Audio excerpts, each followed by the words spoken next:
Yeah, man. So thankfully, with the pandemic, all my loved ones are safe and everything. My mom is actually a healthcare worker, so thankfully, everybody's safe. And she's working down in New York City, and I've actually taken this time I've moved back upstate to upstate New York, and I have a little studio set up here.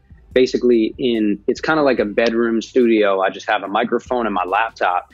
And that's what I record into. That's where I do all my vocals. And sometimes I'll even make a little draft of a beat just to start writing. So it's been nice for me to have this extra time. I feel like how it's affected my creativity, I've been able to dive deeper into the writing and maybe, I don't know, maybe reach some levels with it that I wasn't able to before, because I was living in the city before this. So it was like a little busier, a little more hectic. So yeah, it definitely has given me more time to just focus on writing and self-expression. The personal growth side of it for me up here, I think that fuels the creativity. So I think it's a really important part.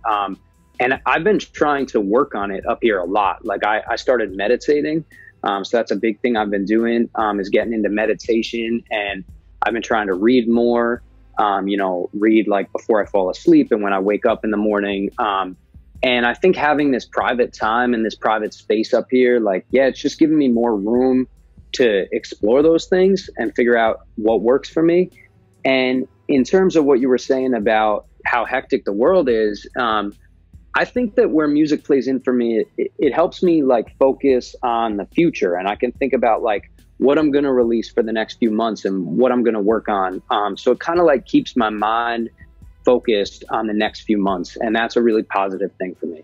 The music business is in a crazy place right now. I definitely agree. It's like the Wild West out here, but I think the way I see it is you got to see it as exciting. You got to embrace it. You got to work with this is where the world is headed. And I've been doing this for a long time. I was posting music when I was a child back on MySpace. So I've been on the internet dropping songs for a long time. And I think what I've learned from that is, you got to embrace it. And I think, it's scary in some senses, but what it makes me feel is that there's no reason to hesitate with sharing your best work or putting your best idea out there.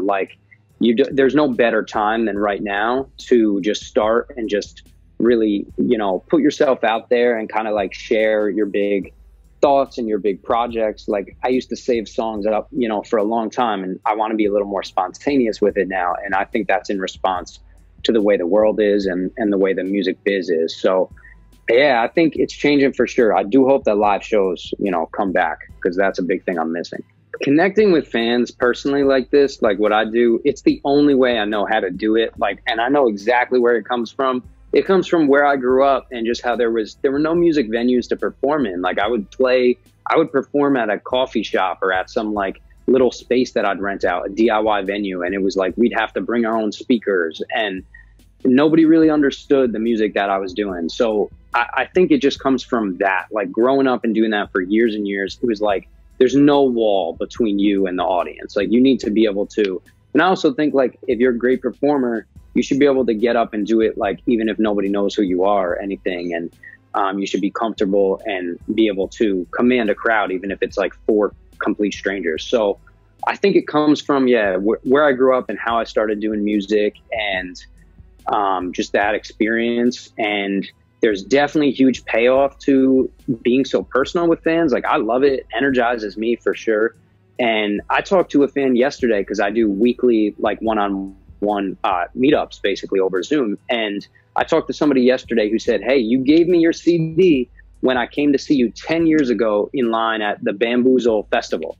You handed me your CD and was like, hey, I'm a rapper, check me out, whatever. And she's still following today. So it's little things like that. They give me a lot of hope and perspective that it is worth it to do this. You don't need a million people to make it worthwhile and to make it feel fulfilling.